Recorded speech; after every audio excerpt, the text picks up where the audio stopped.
ప్రార్థన చేసుకుందామండి.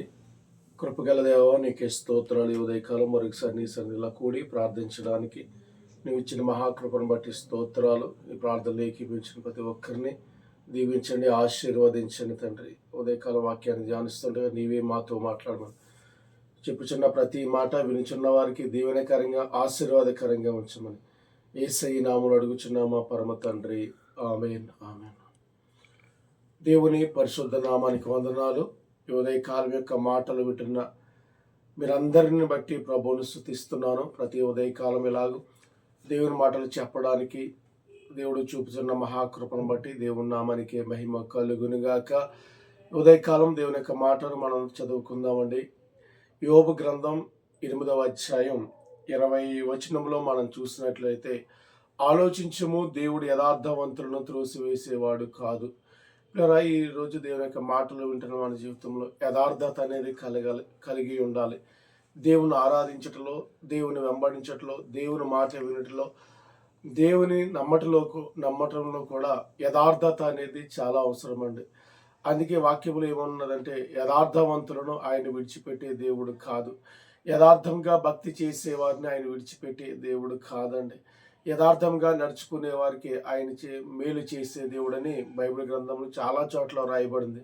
అదేవిధంగా ఈ యోబు గ్రంథం 8వ అధ్యాయం 20 వచనంలో కూడా యథార్థవంతులను ఆయన విడిచిపెట్టే దేవుడు కాదని వాక్యం సెలవిస్తుంది. పిల్లలు, ఈ మాట ఎవరి గురించి తెలియచేస్తుందంటే, భక్తుడైన యోబు గురించి మనం చూస్తూ ఉంటాం.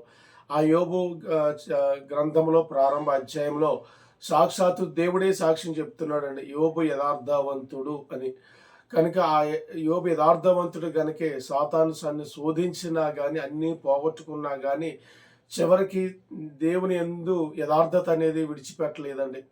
స్నేహితులు దూషించారు, ఇంటివారు దూషించారు, అందరూ దూషించారు. తనకు నష్టం కలిగినా కానీ దేవుని ఆరాధించడం ఆయన మానలేదండి. అందరూ దూషించారు. ఎందుకు నీకు నష్టం కలిగింది? బిడ్డలు చనిపోయారు, ఆస్తి పోయింది, సమస్తం పోయాయి.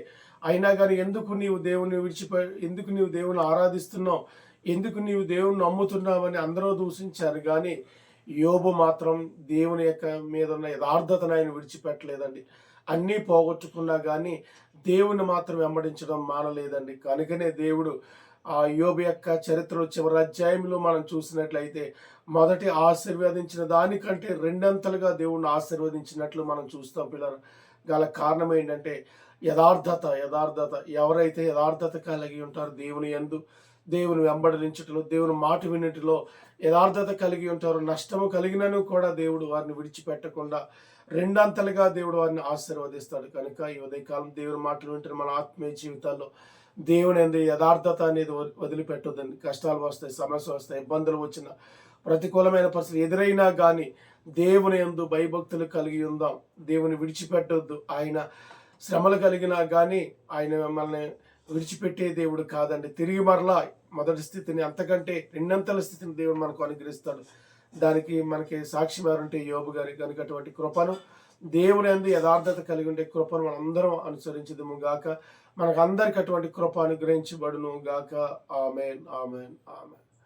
ప్రార్థన చేసుకుందాం. మహోన్నతుడ, స్తోత్రాలు ఉన్న వాక్యాన్ని ప్రభు ప్రతి ఒక్కరి జీవితంలో ప్రభు దీవెనకరంగా మార్చండి.